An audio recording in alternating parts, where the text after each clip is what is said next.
बिस्मिल्लाहिर्रहमानिर्रहीम। नाज़रीन, एक नए वीडियो के साथ हाजिर खिदमत हूँ और उम्मीद करता हूँ आप मेरी इस वीडियो को भी उसी तरह पसंद करेंगे, शेयर करेंगे और कमेंट्स बॉक्स में जाके कमेंट्स करेंगे जिस तरह मेरी पिछले तमाम वीडियोस को सराहा गया और कमेंट्स बॉक्स में जाके कमेंट्स किए। नए आने वाले के लिए खुश आमदीद, वेलकम और साथ रिक्वेस्ट के मेरे चैनल को सब्सक्राइब करें, बेल आइकन को टच करें और ऑल पे दोबारा टच करें ताकि मेरी तमाम वीडियोस बआसानी आप तक पहुंच सकें। और खुसूसन स्पेशली रिक्वेस्ट के कमेंट्स बॉक्स में जाके ज़रूर इस वीडियो पे कमेंट्स दें कि आपको ये वीडियो कैसी लगी। नाज़रीन ने एक सिलसिला शुरू किया हुआ है पाकिस्तान के जितने में शफा सलार कमांडर इन चीफ अस्करी क़यादत के पाकिस्तान से लेके अब तक उनका हाल अहवाल, उनके जो उन्होंने कारनामे किए, जो कुछ किया, अच्छा किया, बुरा किया, वो खुसूसन मुल्की और गैर मुल्की किताबों के तबसरों में से, तजिया नगार के तबसरों में से, माहिरीन के तबसरों में से और खुसूसन उनके साथी दोस्त फौजी अफसर उनके जो उन्होंने डायरियाँ लिखी उसमें उनका हाल अहवाल उनके मद्देनज़र रखते हुए या फिर मुल्की और गैर मुल्की अखबारात की शह सुर्खियों के को देखते हुए उनके बारे में जो कुछ उन्होंने कहा वो मैं आप तक पहुंचाने की कोशिश कर रहा हूँ। इसमें मेरा अपना कोई अमल दखल नहीं है, तो कोशिश ये किया है कि सच बोलूँ और सच का साथ दूँ। पिछले तकरीबन 3-4 किस्तों से ये जनरल परवेज़ मुशर्रफ, क्योंकि ये जितने भी यानी टेक ओवर किया 3 लोगों ने, ज़ियाउल हक, पहले अयूब खान, फिर ज़ियाउल हक और फिर तीसरा ये मुशर्रफ, उनमें से इन्होंने जो कारगिल पे कारनामे किए उस पर ज़्यादा किस्तें इसकी बन रही हैं। तो आज को चौथी किस्त जी शुरू करता हूँ जी। बिस्मिल्लाहिर्रहमानिर्रहीम। एक दफ़ा फिर जब कारगिल के महत्व पर अफवाज पाकिस्तान के बहादुर सिपाही अस्करी फैसलों का खराज अपने लहू से अदा कर रहे थे तो फॉरमैन शो के एक अहम किरदार माफ़िया मांगने पर आ गए और उठते बैठते यही कहने लगे, तुम्हें रब का वास्ता मुझे माफ़ कर दो, मुझसे बहुत बड़ी भूल हो गई, मगर अब दुआओं का वक्त है। माफ़िया मांगने वाले ये कमांडर कौन थे और आखिर ऐसा क्या हुआ कि श्रीनगर फतह करने का दावा करने वाले माफ़िया मांगने पर आ गए। पाकिस्तान का सरकारी मौक़िफ़ तो यही रहा कि कारगिल की चोटियों पर पाक फौज नहीं बल्कि कश्मीरी मुजाहिदीन लड़ रहे थे, लेकिन क्या दुनिया ने यह मौक़िफ़ तस्लीम किया? लेफ्टिनेंट जनरल शाहिद अजीज़ जो डीजी मिलिट्री ऑपरेशन रहे और कारगिल ऑपरेशन के वक्त ISI में डायरेक्टर एनालिस्ट थे, उन्होंने अपनी किताब ये खामोशी कहाँ तक में वाज़ह तौर पर लिखा है कि पूरी लड़ाई में मुजाहिदीन का कोई हिस्सा नहीं था। जनरल शाहिद अजीज़ बताते हैं कि जब वो पहली बार मिलिट्री ऑपरेशन में गए तो DGMO lieutenant general Tauqir Zia ने बताया कि पहले दिन से टेप पर रिकॉर्ड किए हुए पश्तो पैगामात वायरलेस पर चलाए जा रहे थे ताकि यह तस्वर कायम हो कि यह सब काम मुजाहिदीन ने ही किए हैं। जनरल शाहिद अजीज़ ये सुनकर हैरान हुए और कहा, यह बात कैसे छुपाई जा सकती है? जब लड़ाई होगी तो कुछ हमारा सामान उनके कब्जे में जाएगा, कुछ कैदी और कुछ शहीदों के जिस्म भी। मुजाहिदीन वाले झूठ को सच साबित करने के लिए GHQ पैगाम भेजा गया कि फौरी कमांड नार्दर्न एरिया के दस्ते फौजी वर्दी के बजाय सिविल लिबास में अगले मोर्चों पर भेजे जाएं और इन्हें अपना सर्विस कार्ड भी आवेजा करने की इजाज़त ना दी जाए। झूठ ही होता है जी, जो मर्जी करें, झूठ ने तो एक दिन पता लग जाना होता है कि सच क्या है और झूठ क्या है। इन अहकामात से न सिर्फ फौजी जवानों का मोराल डाउन हुआ बल्कि इनमें गम गुस्सा की लहर दौड़ गई। मारूफ सहाफ़ी नसीम ज़हरा अपनी किताब फ्रॉम कारगिल टू द कू में लिखती हैं, जब पाकिस्तानी हुकूमत ने कारगिल ऑपरेशन की जिम्मेदारी मुजाहिदीन पर डाली तो कश्मीरी मुजाहिदीन के एक वफद ने ISI हकाम से मुलाकात करके गिला किया कि ऑपरेशन कोबेमा के ज़रिए उनकी बदनामी हो रही है, इसलिए उनका नाम हरगिज़ इस्तेमाल ना किया जाए। हाँ देखिए, असल में वो भी हक में थे। बेसिकली बात ये समझ नहीं आ रही कि ये मुशर्रफ साहब को के दिमाग में ये चीज़ें कैसे आ गई। असल में होना तो ये चाहिए था कि जब कोई ऐसा काम किया जाता उसके नेगेटिव पॉजिटिव हर पहलू को हर साइड से बड़े इत्मीनान के साथ देखा जाता है और बार बार देखा जाता है। इसीलिए पहले 3-4 जर्नैल ने ये काम करने की कोशिश की लेकिन देखा ये सूटेबल नहीं है, उन्होंने ऐसे फाइल जो है ना दफ्तर में सड़ने के लिए भेज दी। तो अब इसके दिमाग में क्या आया, बात वही है कि मैं ना मालूम वाली बात, जो चाहता है वो करता है। तो अब इन्होंने कश्मीरी मुजाहिदीन को भी अपने एतमाद में नहीं लिया कि जनाब हम ये काम करने वाले हैं, बल्कि अगर आप लोगों में से कुछ हिस्सा लेना चाहते हैं तो आ जाए, ताकि कुछ ना कुछ तो सच ज़ाहिर हो। लेकिन बात वही है, उन्हें भी रुसवा किया। तो क्या कहते हैं अपना, अब इसमें क्या कह सकते हैं कि जो फोरमैन जो थे इनके मेन, उनके जेब में क्या था, जिनमें से बाद में एक ने फिर माफिया मांगनी शुरू कर दी।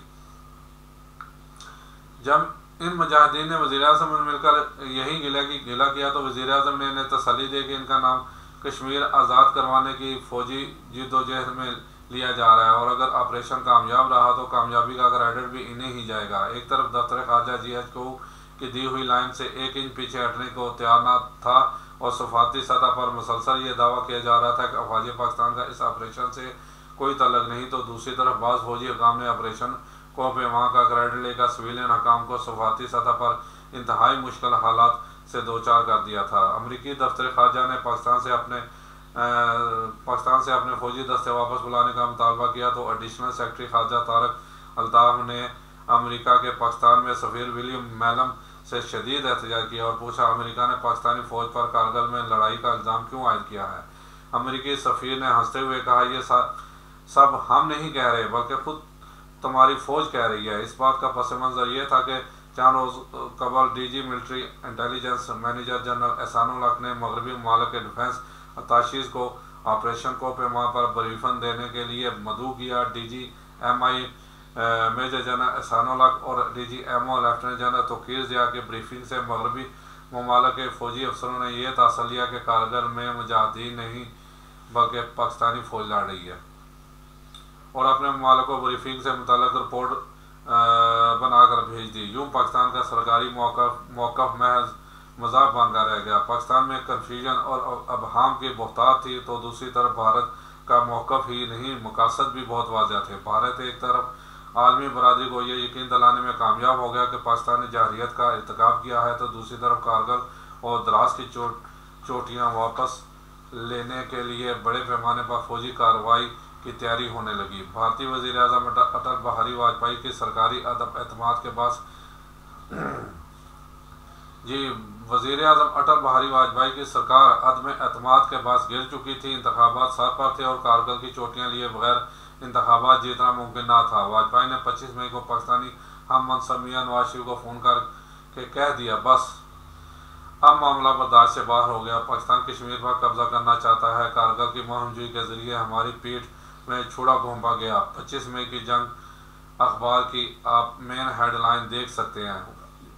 जंग क्या जी, तकरीबन हर अखबार में ये जो है ना मेन हेडलाइन के साथ वो उस वक्त छपी थी ये बात। वाजपेयी के फ़ोन के बाद अगले ही रोज़ भारतीय फ़िज़ाइया ने कारगिल और दराज सेक्टर में खौफनाक बमबारी का आगाज़ कर दिया। ऑपरेशन विजय के दौरान अफवाज पाकिस्तान ने 2 भारतीय तैयारे मार गिराए और एक भारतीय तैयारे के पायलट फ्लाइंट लेफ्टिनेंट निक चीता को गिरफ्तार कर लिया गया, जिन्हें चंद रोज़ बाद रेड क्रॉस के जरिए भारत के हवाले कर दिया गया। पाकिस्तान ने भारतीय तैयारे गिराकर अपनी कौम का मोराल वक्ती तौर पर तो बुलंद कर लिया, और नवाज शरीफ ने भी मौका का भरपूर फ़ायदा उठाते हुए कह दिया, जहाज़ भेजोगे तो यही हशर होगा। अखबार की हेडलाइन जंग, हाँ देख सकते हैं कि उस यानी चंद रोज में जब ये ऑपरेशन कारगिल होता रहा था, अब अखबार ज़्यादातर उस वक्त अखबारात का इशारा लिया जाता था। अब उनकी हेडलाइन सुर्खियाँ देख सकते हैं, आपको सब मिलेंगी ये इंशाल्लाह। और जी, लेकिन हकीकत ये थी कि अब पाकिस्तान की फ़ौज के पांव उखड़ने लगे थे। बिलाशुबा कारगिल में लड़ने वाले बहादुर और गयूर सिपाही अब भी हिम्मत और शुजाअत की लाजवाब दास्तानें रकम कर रहे थे, मगर हालात इंतहाई गैर मुवाफ़क़ हो चुके थे। भारत इंतहाई जदीद बोफोर तोपें मैदान में ले आया। 100 से ज़्यादा जंगी जहाज़ इस लड़ाई में झोंक दिए गए। देखें जी, बात वही है कि ये यानी बेवकूफ़ इंतहा आप मुजाहिदीन का कह रहे हैं तो ये नहीं सोचेंगे। इसमें से एक बल्कि फ़ौजी अफसर ने कहा भी कि जनाब फिर हम उन्हें रसद कैसे पहुँचाएँगे।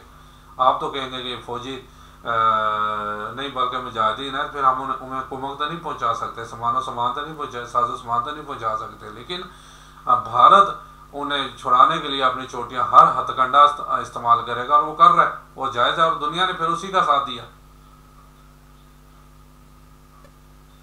100 से ज़्यादा जंगी जहाज़ लड़ाई में झोंक दिए गए। रफ्ता रफ्ता पाकिस्तानी फौजियों की सप्लाई लाइन मुनक़ता होने लगी, क्योंकि हमारा सरकारी मौक़िफ़ तो ये था, कारगिल की चोटियों पर मुजाहिदीन लड़ रहे हैं तो पाकिस्तान की फ़ज़ाइया ने कैसे कवर दे सकती थी। देखें वही चीज़ हुई। फिर यूँ हुआ, नाकाबिल शिकस्त समझी जाने वाली पोस्टें एक एक करके गिरने लगी। कन्फ्यूजन का ये आलम था, एक तरफ core commander Lahore lieutenant general Khalid मकबूल कोर हेडक्वार्टर लाहौर में कारगिल सेक्टर से आने वाले गाजियों का इस्तकबाल करते हुए पाए जाते। Army chief Pervez Musharraf line of control पर भारतीय फौज से छीना गया भारतीय असला मुलाजा करते देखे जाते। यानी ये देखे ना, भारतीय असला पाकिस्तान छीना देखा जा रहा है, यानी वो कैसे कह सकते हैं ये मुजाहिदीन है। दाल में काला क्या, यहाँ पूरी दाल ही काली थी। तो दूसरी तरफ दिल्ली में पाकिस्तानी हाई कमीशन अपने शहीद फौजियों के जस्ते खाकी वसूल करने से काशिद था,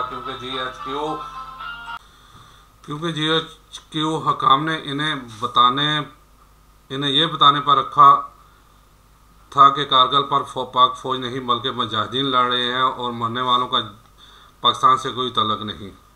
अब देखें ये कितनी जाती है। वो गयूर बहादुर सिपाही, बीच में फौजी अफसर भी कई होंगे, बड़ी बहादुरी से वहाँ लड़े, और बाद में उनका वाली वारसी कोई नहीं, वो लावारसों की तरह उनकी लाशें वहाँ जो है ना दिल्ली में पड़ी हुई थी।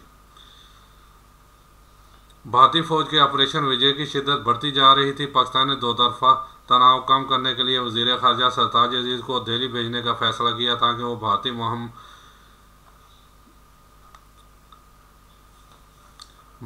हम मनसब जसवंत सिंह से मुलाकात करके भारत को मुज़ाकरात की मेज़ पर आने के लिए कायल करे। वज़ीर ख़ारजा सरताज अजीज़ 12 जून को भारत पहुंचे तो एक नया धमाका हो गया।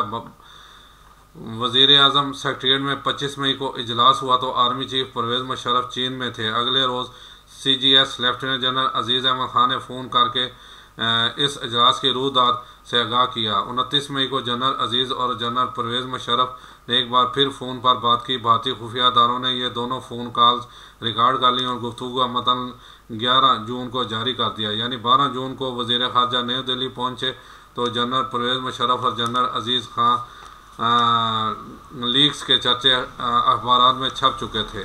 बाज़ अखबार ने इस गुफ्तगू का मतन मुकालमे की सूरत में शाया किया। मसलन जनरल अजीज़ खान ने फ़ोन मिलाते ही कहा, hello this is Pakistan, give me room number 83315। Pervez Musharraf ने लाइन पर आते ही कहा, हेलो अजीज़, क्या सूरत हाल है। जनरल अजीज़ ने कहा, हमने उसे यानी नवाज शरीफ को बताया कि घबराने की कोई बात नहीं। तो फिर वो कहने लगा, जब मुझे कारगिल ऑपरेशन के बारे में 7 रोज़ कबल बताया गया है तो कोर कमांडर्स को कब बताया गया होगा। हालांकि इस ऑपरेशन की कामयाबी का दारोमदार मुकम्मल राजदारी पर है। ये फ़ोन कॉल्स लीक होने से भारत ही नहीं पूरी दुनिया को मालूम हो गया कि पाकिस्तानी फ़ौज ने वज़ीर आज़म से इजाज़त लिए बगैर कारगिल ऑपरेशन लॉन्च किया है। वज़ीर आज़म मियां नवाज शरीफ इन मुश्किल तरीन लम्हात में भी अपने जवानों का हौसला बढ़ाने के लिए 24 जून को अगले मोर्चे पर जा पहुँचे। अच्छा देखें जी, बात हुई, अब दुनिया को भी पता लग गया। अब यहाँ पे एक छोटा सा मैं किस्सा बयान कर दूँ कि जब 91 में इराक़ पे जो है ना हमला किया था नेटो के ज़रिए अमेरिका ने, और नेटो फोर्सेस के इंचार्ज उन्होंने वहाँ बैठे, उस वक्त उनका जो डिफेंस मिनिस्टर था पाकिस्तान या किसी और पाकिस्तानी में ख्याल आया हुआ था, उसने कोई ऐसी बात की तो उसने यहाँ बैठे या जिस में बैठे बैठे उसे जो है ना फारग कर दिया। यानी लोग इतने स्ट्रॉन्ग हैं, उनके कवानीन इतने स्ट्रॉन्ग हैं। और यहाँ क्या रही होगी इज़्ज़त वज़ीर आज़म की भी, वो जो उसके अंडर है वो सारा कुछ कर रहा है और उसे तला तक देने का उसने नहीं ख्याल किया। क्या कह सकते हैं जी, पाकिस्तान में सब चलता है जी। वज़ीर आज़म C-130 तैयारी के ज़रिए सकर्दू एयरपोर्ट पर उतरे। SCNA हेडक्वार्टर से हेलीकॉप्टर के ज़रिए 30 मिनट का सफ़र तय किया और फिर जीप के ज़रिए 15 मिनट का फासला तय करके अगले मोर्चे पर लड़ रहे जवानों के पास जा पहुंचे। वज़ीर आज़म को अपने दरमियान देखकर फौजियों के चेहरे खिल उठे और फ़िज़ा अल्लाह अकबर और पाकिस्तान जिंदाबाद के नारों से गूंज उठी। वापसी का सफ़र फिर उसी तरह तय किया गया। नसीम ज़रा की किताब फ्रॉम कारगिल टू द कू के मुताबिक वज़ीर आज़म सकरदू ज़ख्मी फ़ौजियों की इयादत करने के बाद वापस C-130 तैयारे में सवार हुए तो उनका ख्याल था कि जनरल परवेज़ मुशर्रफ कारगिल में ज़ख्मी होने वाले फ़ौजियों के लिए माली इमदाद की बात करेंगे, मगर उन्होंने हाल ही में रिटायर होने वाले एक जर्नल का नाम लेते हुए दरख्वास्त की कि उसे फ़लाँ पब्लिक कॉरपोरेशन का सरबराह लगा दिया जाए। जनाब जैसे आप देख लें तकरीबन 90% जितने भी हमारे महकमे उनके जो है ना रिटायर्ड फौजी अफसर लगे हुए हैं जी चेयरमैन, वो ज़्यादा ईमानदार हैं, बाकी सब बेईमान हैं। भारतीय फ़िज़ाइया की शदीद बमबारी के नतीजे में जून के आगाज़ में ही पसपाई का सफ़र शुरू हो चुका था, मगर ऑपरेशन कोपे माह के मनसूबा साज अभी तक हालत इनकार पर थे।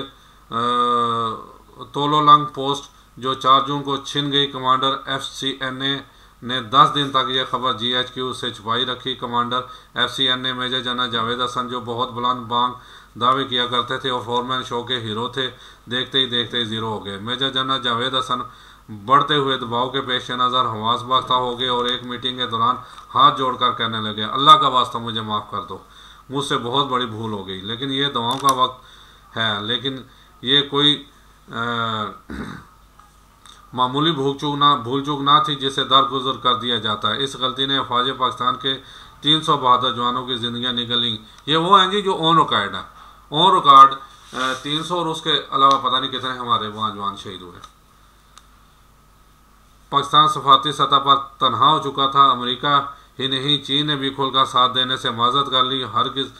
हर गुजरते दिन के साथ तनाव बढ़ रहा था। अब 2 ही रास्ते थे, या तो पाकिस्तान अपनी फ़ज़ाइया को भारत के मुकाबले में ले आए और जोहरी सलाहियत के हामिल दोनों मुल्क